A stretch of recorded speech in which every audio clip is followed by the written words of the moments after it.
اسی طرح سے نماز پڑھنے سے پہلے ہم یہ سوچ لیں، ہوتا یہ ہے کہ جب ہم نماز پڑھ رہے ہوتے ہیں تو اس وقت ذہن میں آتا ہے اچھا اب سورہ فاتحہ کے بعد میں نے یہ سورہ ملانی ہے، اچھا نہیں یہ سورہ ملا لیتے ہیں۔ یہ جو چیز ہے یہ نماز میں خشوع کو ختم کرتی ہے۔ نماز پڑھنے سے پہلے تھوڑی دیر کے لیے آپ بیٹھیں اور سوچ لیں کہ مجھے نماز میں کون کون سی سورہ ملانی ہے۔ ذہن میں رکھ کر جب آپ جائیں گے پھر آپ کو یاد کرنے کی اور نماز سے نکلنے کی ضرورت نہیں پڑے گی کہ آپ نماز سے نکل کر سوچ رہے ہیں کہ اب میں کیا پڑھوں۔ اسی طرح سے جب آپ نماز پڑھ رہے ہیں تو آپ کو چاہیے کہ آپ صاف ستھری جگہ نماز پڑھیں، جہاں بہت زیادہ چیزیں آپ کے سامنے نہ ہوں، بہت زیادہ ڈسٹریکٹ کرنے والی چیزیں نہ ہوں، بہت زیادہ روشنی نہ ہو۔ روشنی مانے نہیں ہوتی ہے، لیکن شروع کی بات ہے کہ شروع میں ذرا کم روشنی میں اگر نماز پڑھے تو کنسنٹریشن زیادہ اچھا ہوتا ہے۔ بعد میں پھر حالات کسی بھی طرح کے ہوں، چاہے شور و غل ہو رہا ہو، چاہے روشنی زیادہ ہو، چاہے آگے چیزیں آپ کے بہت زیادہ ڈسٹریکٹ کرنے والی ہوں، لیکن اگر آپ کی نماز میں خشوع آنے لگا ہے بعد میں پھر یہ چیزیں مانے نہیں ہوں گی۔ لیکن شروع میں جب آپ پریکٹس کر رہے ہیں تو اس وقت ان چیزوں کا ہم کو خیال کرنا ہے۔ اسی طرح سے لوگ اپنی جانمازوں پر زیادہ اہمیت دیکھیں، نماز پر اتنی اہمیت نہیں دیتے جتنی جانماز کے اوپر اہمیت دیتے ہیں۔ بہت کمفرٹیبل ہونی چاہیے، بہت اچھی ہونی چاہیے، بہت خوبصورت ہونی چاہیے، اس پہ خانہ کعبہ بنا ہوا ہو، اس پہ مسجد نبوی بنی ہوئی ہو۔ منعکس جانمازوں سے اگر آپ پرہیز کریں گے تو آپ کے لیے زیادہ اچھا ہوگا، اس لیے کہ جب نماز میں آپ کی نگاہ جب نیچے جانماز کے اوپر جاتی ہے تو جانماز کے اوپر بنے ہوئے جتنے بھی نقش و نگار ہوتے ہیں اس میں بھی اکثر لوگ الجھ جاتے ہیں۔ اسی طرح سے آپ سادے کپڑے ہوں، ٹھیک ہے، زیور آپ کے ہاتھوں میں زیادہ نہ ہوں تاکہ ان کے اوپر آپ کی نگاہ نہ جائے۔ رسول اللہ صلی اللہ علیہ وآلہ وسلم ان تمام چیزوں سے اپنے آپ کو علیحدہ رکھتے تھے کہ جن چیزوں کی وجہ سے ایک مرتبہ آپ رسول اللہ صلی اللہ علیہ وسلم کوئی کپڑا پہن کر نماز پڑھ رہے تھے جس پہ کچھ نقش و نگار تھے جن کے اوپر آپ کی نظر پڑی اور پھر آپ نے اس کپڑے میں پھر کبھی نماز نہ پڑھی۔ تو اسی طرح کی چیزیں ہیں جو کہ آپ اگر ذہن میں رکھیں گے نماز سے پہلے تو پھر آپ کی نماز میں جو ہے وہ کنسنٹریشن پیدا ہوگا۔ اور سچی بات بتاؤں، سب سے اچھی چیز جو آپ ذہن میں لا سکتے ہیں نماز کے لیے کہ آپ یہ سوچیں کہ آپ کون ہیں اور آپ کس کے سامنے جا رہے ہیں۔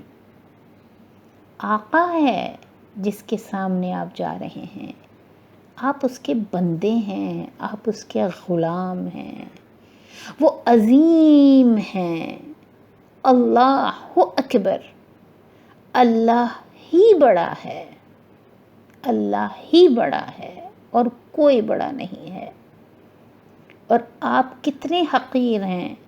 آپ ان کی کائنات کے بارے میں بھی اگر سوچ لیں تو آپ کی کوئی حیثیت نہیں ہے۔ اگر آپ نماز سے پہلے یہ سوچیں کہ میری کوئی حیثیت نہیں ہے اور وہ مجھے اجازت دے رہے ہیں اپنے سامنے کھڑا ہونے کی، بہت بہت بہت بڑی بات ہے۔ ہمارے ہاں اگر کوئی منسٹر ہی آ جائے چھوٹا موٹا اور وہ ہم سے بات بھی کر لے، ہم کس قدر خوش ہو جاتے ہیں، لوگوں کو بتاتے ہیں میں نے فلاں منسٹر سے ملاقات کی۔ اور اگر وزیر اعظم بلا لے اور اگر صدر بلا لے تو پھر ہماری حالت کیا ہوتی ہے، اور ہم کس انداز سے، کس خوشی کے ساتھ، کس جذبے کے ساتھ وہاں جا رہے ہوتے ہیں۔ اللہ سبحانہ و تعالی جو اس کائنات کے پیدا کرنے والے ہیں، ان تمام لوگوں کو پیدا کرنے والے ہیں جن کی او میں ہم رہتے ہیں، ان کی ذات کا اندازہ تو ہم لگا ہی نہیں سکتے۔ اور ہم ان کے سامنے جب جائیں اور بس اپنے منہ سے کچھ الفاظ ادا کر کے آ جائیں جن کے بارے میں ہمیں پتہ بھی نہ ہو کہ ہم کیا کہہ رہے ہیں، تو اگر ہم یہ سوچ لیں کہ ہم کس کے سامنے جا رہے ہیں اور انہوں نے ہمیں اجازت دی ہے، ہمیں بلا لیا اپنے سامنے، یہ سوچ کر اگر ہم جائیں گے اپنی نماز میں تو آپ خود سوچیں کہ ہماری نماز کتنی اچھی ہو جائے گی۔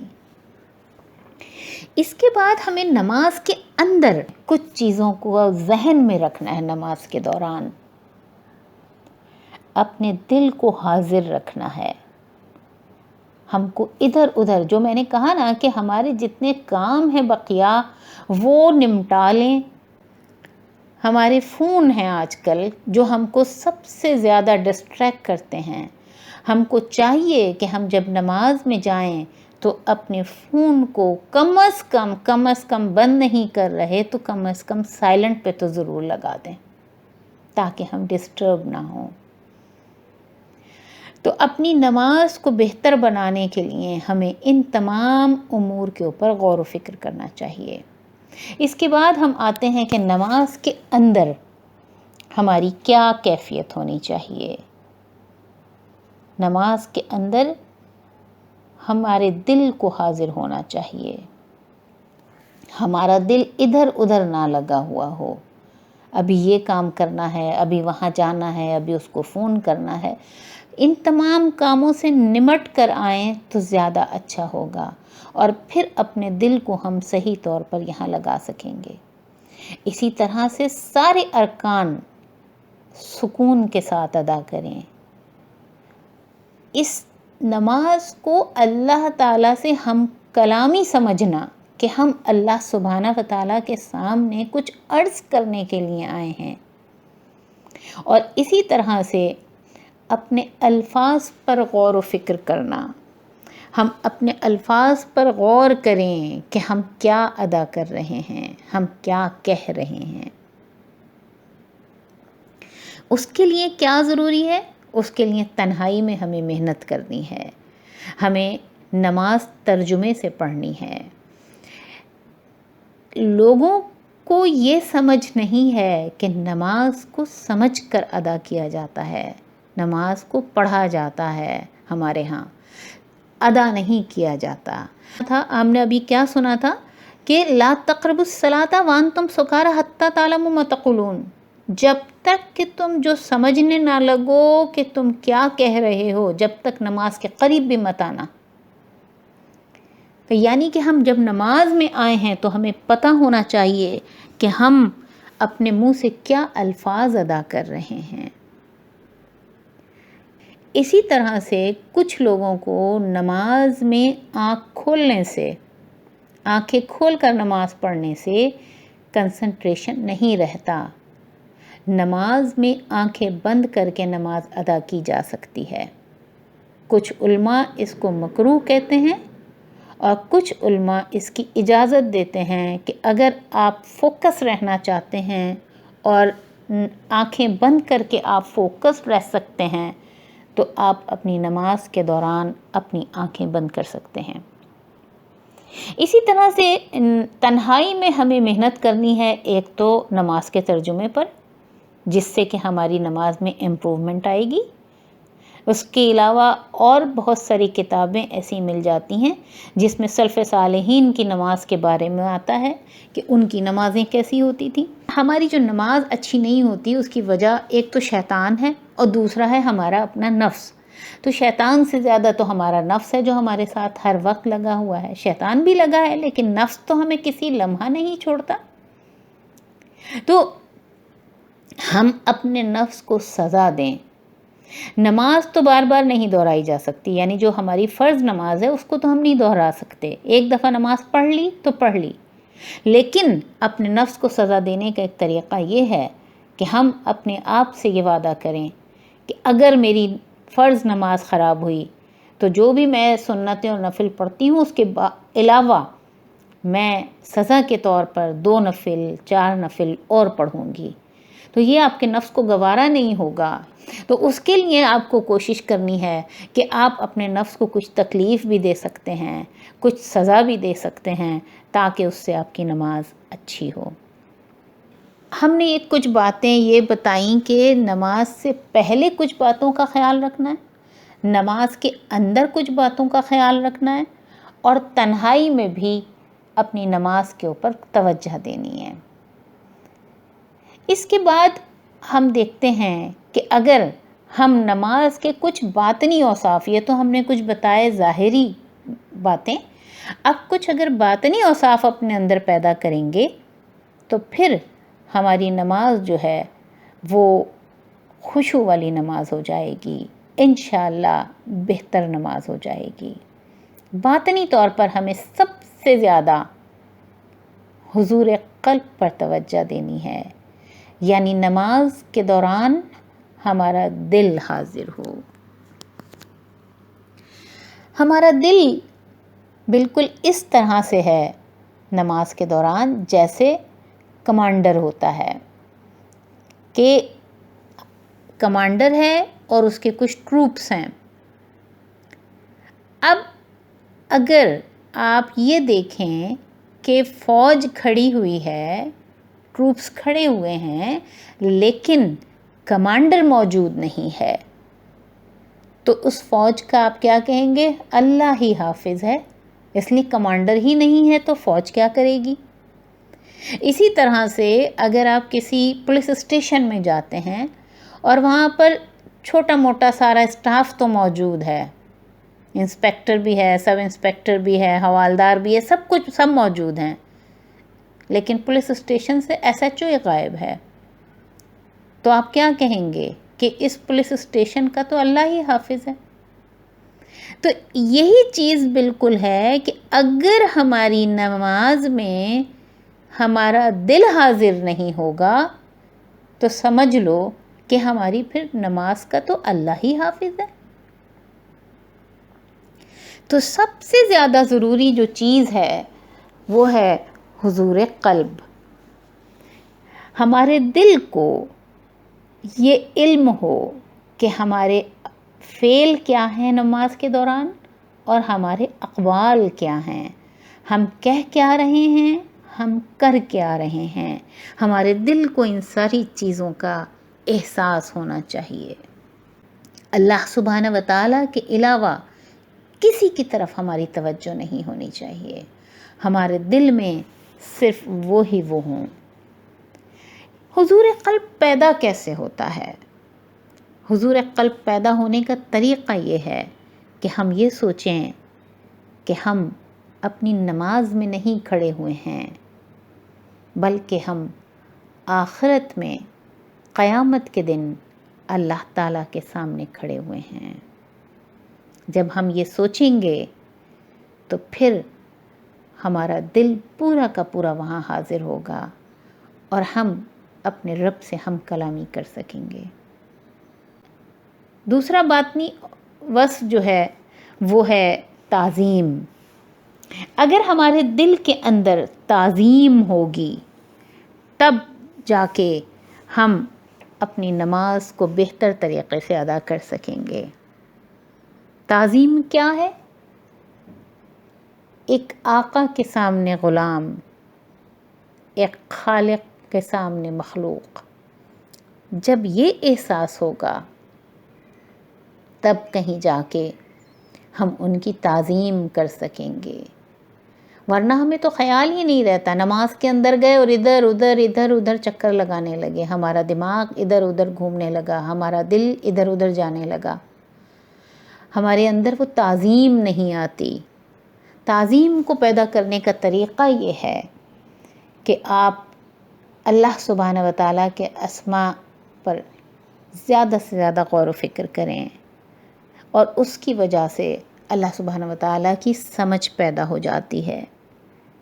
اگر آپ کو یہ احساس ہو گیا کہ آپ کس کے سامنے کھڑے ہیں، وہ القادر ہیں، ہر چیز پر قدرت رکھتے ہیں، وہ العزیز ہیں، بہت قوی ہیں، وہ کبیر ہیں، وہ العظیم ہیں، بہت عظمت والے ہیں۔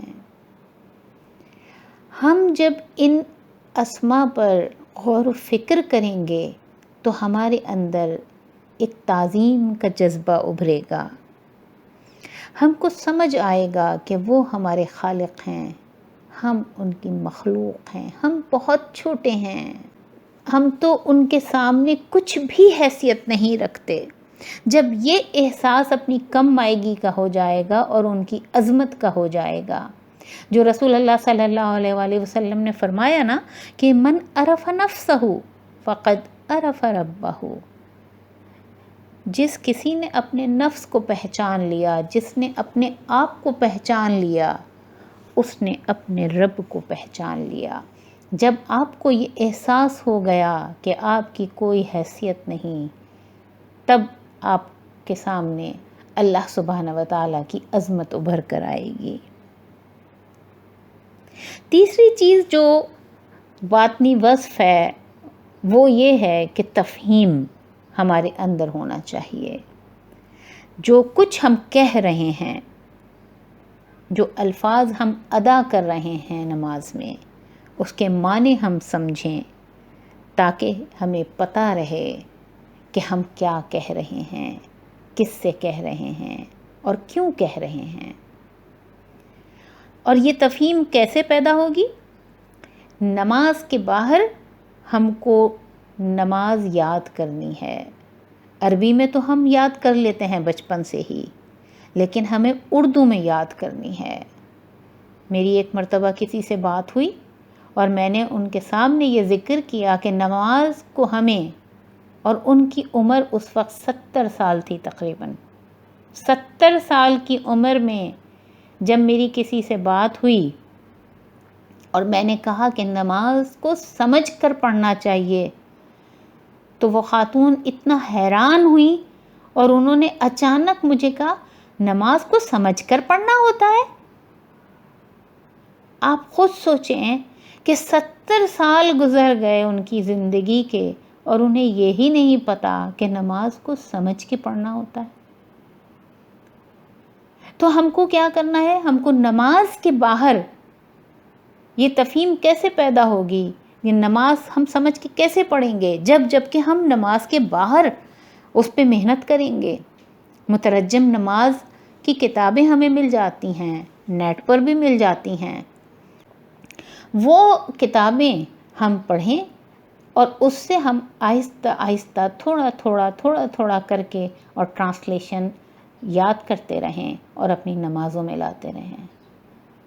میں آپ کو اس بات کی گارنٹی دیتی ہوں کہ آپ جب نماز کو سمجھ کر ادا کریں گے، آپ کو جتنا مزہ ملے گا آپ سوچ نہیں سکتے۔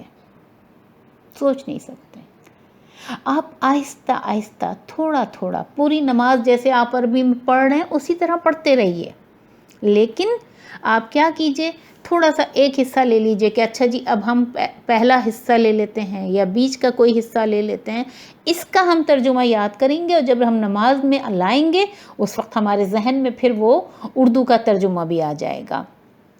ہمیں پتہ ہوگا کہ ہم کیا کہہ رہے ہیں، ہم اپنے منہ سے کیا الفاظ ادا کر رہے ہیں۔ آپ دیکھیے گا کہ آپ کو بہت اچھا لگے گا۔ تو یہ چیز جو ہے یہ تفہیم پیدا کرنے کا طریقہ یہ ہے۔ اس کے علاوہ پھر ایک اور باطنی وصف ہے جو اگر ہمارے اندر نہیں ہوگا تو ہماری نماز میں خشوع پیدا نہیں ہوگا، اور وہ ہے ہیبت۔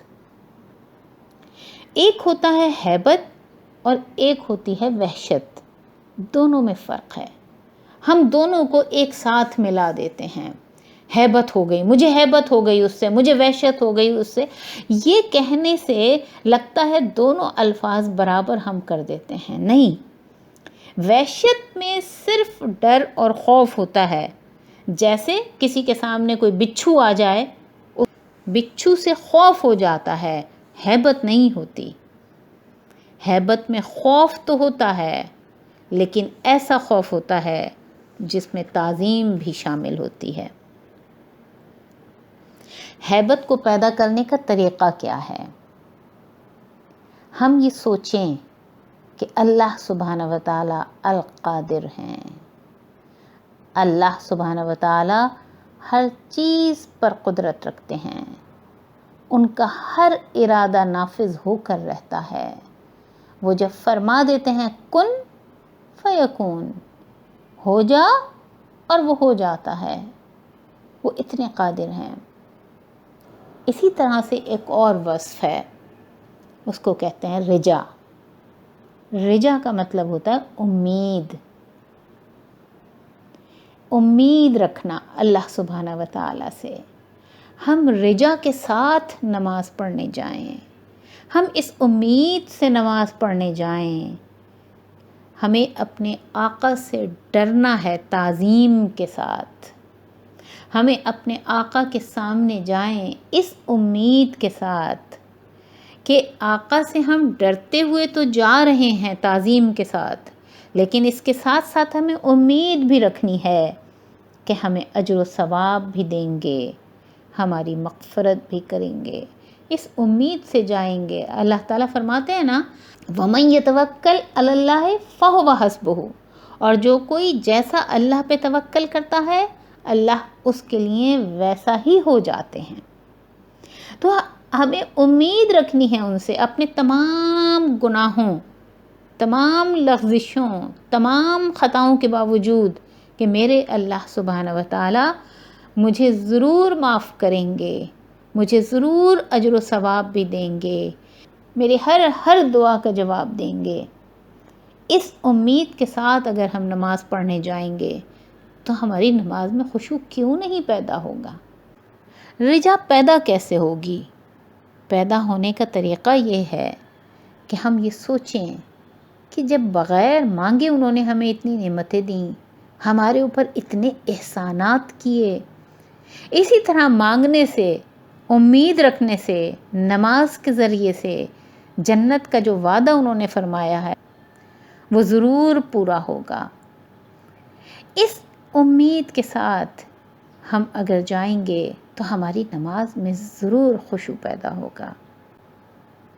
اس کے بعد آخر میں ایک اور وصف ہے، وہ اگر ہم اپنے اندر پیدا کریں گے تب بھی ہمارے اندر خود بخود خشوع پیدا ہوگا، ہمارے جسم پر خود بخود لرزہ طاری ہوگا، یعنی جسم کا خشوع بھی ہوگا اور دل کا خشوع بھی ہوگا، اور وہ ہے حیا، شرمندگی، اپنے گناہوں اور خطاؤں پر شرمندہ ہونا۔ ہم اپنی گناہوں اور خطاؤں پر اگر شرمندہ ہی نہیں ہیں تو ہمارے اندر کیا حیا آئے گی؟ کیوں ہم ان کے سامنے حیا کریں گے؟ کیوں ہم ان کے سامنے شرمندہ ہوں گے؟ ہمیں تو اپنے گناہ اچھے لگتے ہیں، ہم جو کچھ بھی کرتے ہیں ہم خوش ہو کر کرتے ہیں، مزے لے کر کرتے ہیں۔ تو حیا کو پیدا کرنے کے لیے کیا کرنا ہے؟ حیا کو پیدا کرنے کے لیے اپنے گناہوں کو سوچنا ہے، شرمندہ ہونا ہے، تبھی ہمارے اندر حیا آئے گی۔ اور ساتھ ہی ساتھ یہ کہ ہم اپنی عبادت کے بارے میں بھی سوچیں کہ میری عبادت کتنی ناقص ہے۔ میں یہ سوچوں کہ میری نماز جو ہے وہ کیسی نماز ہے، اتنی ناقص نماز، نہ مجھے اس کے معنی پتہ ہیں، نہ ہم اس کے ارکان صحیح سے ادا کر پاتے ہیں۔ حق تو یہ ہے کہ حق ادا نہ ہوا، کہ جیسا نماز پڑھنے کا حق تھا، جیسا میرے رب کا حق تھا، میں نے تو ادا ہی نہیں کیا۔ رسول اللہ صلی اللہ علیہ وآلہ وسلم جن کے بارے میں اللہ سبحانہ و تعالیٰ فرماتے ہیں لَقَدْ كَانَ لَكُمْ فِي رَسُولِ اللَّهِ أُسْوَةٌ حَسَنَةٌ، کہ بے شک رسول اللہ صلی اللہ علیہ وآلہ وسلم کی زندگی تمہارے لیے نمونہ ہے۔ جب ان کی زندگی اللہ سبحانہ و تعالیٰ بتا رہے ہیں ہمارے لیے نمونہ ہے، تو ہم سوچ سکتے ہیں کہ ان سے کوئی گناہ، کوئی خطا ہوتی ہوگی؟ ان کی تو نماز بھی پرفیکٹ، ان کے تو سارے اعمال پرفیکٹ، لیکن آپ صلی اللہ علیہ وآلہ وسلم جب نماز سے فارغ ہوتے تھے تو 3 مرتبہ استغفر اللہ، استغفر اللہ، استغفر اللہ، اللہ تعالیٰ سے معافی مانگتے تھے کہ حق تو یہ ہے کہ حق ادا نہ ہوا۔ تو سوچیں ہم کہ ان کی نماز کیسی تھی اور ہماری نماز کیسی ہے۔ تو یہ کچھ باطنی اوصاف تھے جن کا تعلق خاص طور پر ہمارے دل سے ہے۔ تو جس طرح نماز میں خشوع پیدا کرنے کے لیے تنہائی میں کچھ محنت کرنی ہے، اسی طرح سے نماز سے پہلے بھی ہمیں کچھ محنت تنہائی میں اور بھی کرنی ہے. ہمیں نماز سے پہلے وضو پر بھی محنت کرنی ہے. رسول اللہ صلی اللہ علیہ وآلہ وسلم نے فرمایا مفتاح الجنت الصلاۃ و مفتاح الصلاۃ الوضو، کہ نماز جنت کی کنجی ہے اور نماز کی کنجی وضو ہے. وضو کے لیے ذہن میں رکھنا ہے کہ کچھ خیال اور اعمال وضو سے پہلے، وضو کے دوران اور بعد میں کرنے سے نماز میں کنسنٹریشن حاصل ہوتا ہے، نماز میں خشوع حاصل ہوتا ہے. جب ہم وضو کے لیے کھڑے ہوں تو سب سے پہلے ہمیں نیت کرنی چاہیے. نیت دل میں یہ ہونی چاہیے کہ ہم اپنے رب کے سامنے جا رہے ہیں. وہ آقا ہیں اور ہم بندے. ان کی بڑائی اور اپنی کم مائگی کا احساس ہونا چاہیے. اس کے بعد بسم اللہ پڑھیں. بسم اللہ برکت کے لیے پڑھی جاتی ہے، اور یہ احساس ہمیں ہونا چاہیے کہ جب ہم اللہ سبحانہ و تعالیٰ کا نام لے کر کوئی کام شروع کریں گے تو یقیناً اس میں برکت ہوگی. دوسری بات یہ کہ وضو ان کے لیے، نماز ان کے لیے، تو پھر انہی کے نام سے شروع ہونا چاہیے. اس کے بعد جب ہم اپنا دایاں ہاتھ دھوئیں تو اس وقت ہمیں دعا کرنی چاہیے، یا رب العالمین ہمارے گناہ دھو دیجئے. جس طرح ہم اپنا ہاتھ دھو رہے ہیں تو اس وقت دعا کرنی چاہیے کہ میرے اس ہاتھ کے گناہ جو ہیں ان کو آپ دھو دیجئے.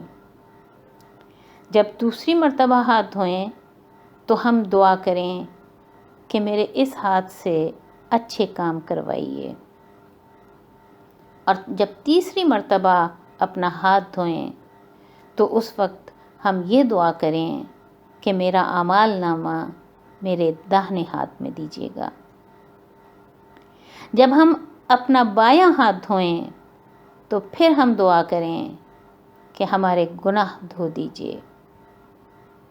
جب ہم دوسری مرتبہ ہاتھ دھوئیں تو پھر ہم دعا مانگیں کہ ہم لوگوں کی مدد کر سکیں اپنے ہاتھوں سے.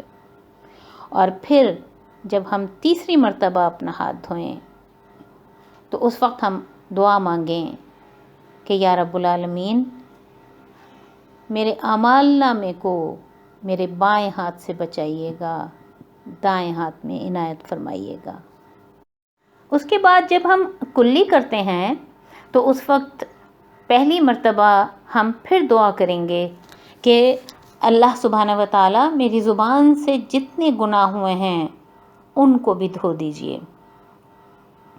اور دوسری مرتبہ میں کہیں کہ مجھ سے اچھی اچھی باتیں، اپنا کلام، اپنے دین کی باتیں نکلوائیے.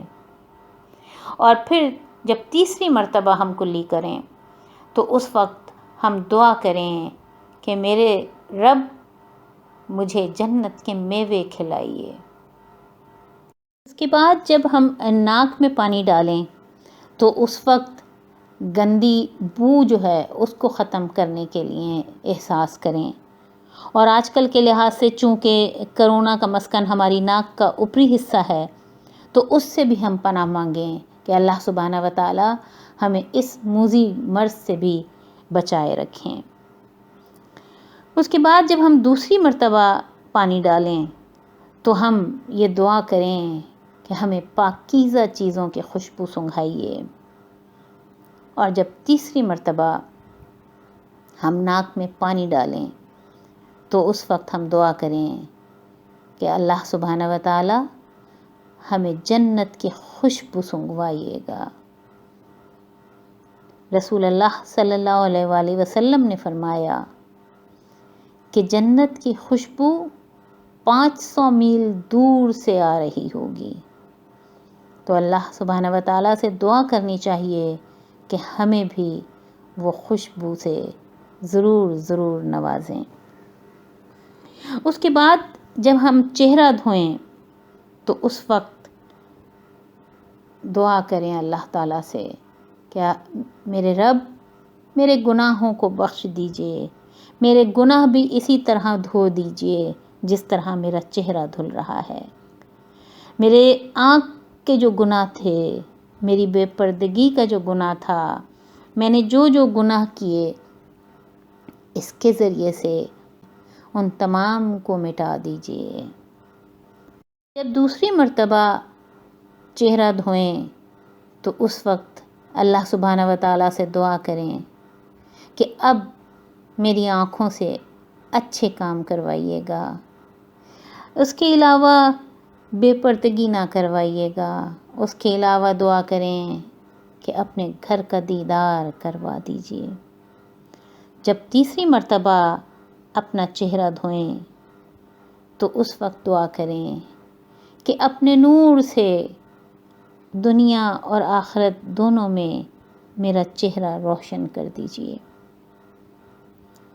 جب اپنے ہاتھ کونیوں تک دھوئیں تو اس وقت بھی وہی دعا جو ہم نے دائیں اور بائیں ہاتھ کے وقت کی تھی، وہی دعا کریں کہ گناہ معاف ہو جائیں، اچھے کام کروائیں اور اعمال نامہ دائیں ہاتھ میں دیں اور بائیں سے بچائیں۔ اس کے بعد جب ہم سر پر مسح کریں تو اس وقت اللہ سبحانہ و تعالیٰ سے دعا کریں کہ میرے ذہن کے جو گناہ تھے، جو برے خیالات تھے، جو بری باتیں میرے ذہن میں آتی تھیں، جو منصوبے غلط میرے ذہن میں بنتے تھے، دوسروں کے بارے میں جو غلط خیالات آتے تھے، جو غلط سوچ آتی تھی، سب کو معاف کر دیجئے، سب کو اسی طرح سے مٹا دیجئے اور سب کو ہمارے ذہن سے نکال دیجئے۔ اور ایک اور چیز ذہن میں لائیں کہ اچھے خیالات میرے ذہن میں لائیے گا، اور تیسری بات ذہن میں یہ لائیں کہ قیامت کے دن اپنے عرش کا سایہ ضرور ہمیں نصیب کیجیے گا۔ جب ہم کانوں میں انگلیاں ڈالتے ہیں تو اس وقت یہی سوچنا ہے، یہی دعا کرنی ہے کہ یا رب العالمین ہمارے گناہ دھو دیجئے۔ ہم نے جو غیبتیں سنی، جو گانے سنے، جو بری باتیں سنی، ان تمام چیزوں کو، ان تمام برائیوں کو ہمارے کانوں سے نکال دیجئے۔ اپنے دین کی باتیں سنوائیے۔ جب کان کے پیچھے اپنے انگوٹھے سے اس کو صفائی کریں تو اس وقت ذہن میں یہ دعا لائیں کہ اللہ سبحانہ و تعالی ہمارے کان کو گناہوں سے بچائیے۔ اور جب گردن کا مسح کریں تو اللہ سبحانہ و تعالیٰ سے دعا کریں کہ ہماری گردن کو جہنم کے طوق سے بچائیے۔ جب ہم اپنے پیر دھوئیں یا مسح کریں تو اس وقت دعا کریں کہ ان پیروں سے جو گناہ ہوئے ہیں ان سب کو بھی دھو ڈالیے۔ دوسری مرتبہ جب پیروں کو دھوئیں تو کہیں کہ اس کو اچھے راستے پر چلائیے۔ تیسری مرتبہ جب پیر کو دھوئیں تو اس وقت دعا کریں کہ میرے پیروں کو جنت میں لے جائیے۔ جب ہمارا وضو ختم ہو جائے تو پھر ہم دعا کریں کہ جس طرح اس وضو سے میرا جسم پاک ہوا، اسی طرح آپ میرے دل کو، ذہن کو، میرے باطن کو بھی پاک کر دیجئے۔ اس طرح وضو کرنے سے ایک ظاہری وضو ہو جاتا ہے جو پانی سے ہوا ہے، اور ایک باطنی وضو بھی ہو جاتا ہے جو توبہ اور دعا سے ہوا ہے۔ یہاں یہ سمجھا دوں کہ اکثر لوگ کہتے ہیں کہ اتنی ساری دعائیں وضو کے دوران مشکل ہو جاتی ہیں، تو میں انہیں دو باتیں سمجھاتی ہوں۔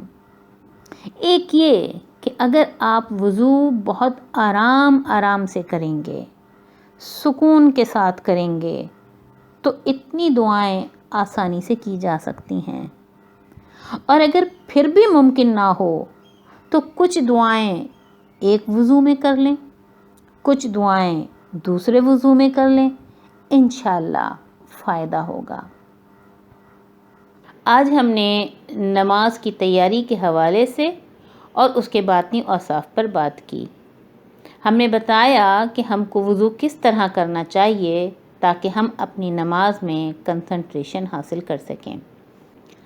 انشاءاللہ تیسری آڈیو میں نماز سے پہلے، اس کے دوران اور بعد میں کیے جانے والے ان خیالات و اعمال پر بات کریں گے جن کو اپنانے سے انشاءاللہ ثم انشاءاللہ ہماری نمازیں خشوع والی ہو جائیں گی۔ وما علینا الا البلاغ المبین۔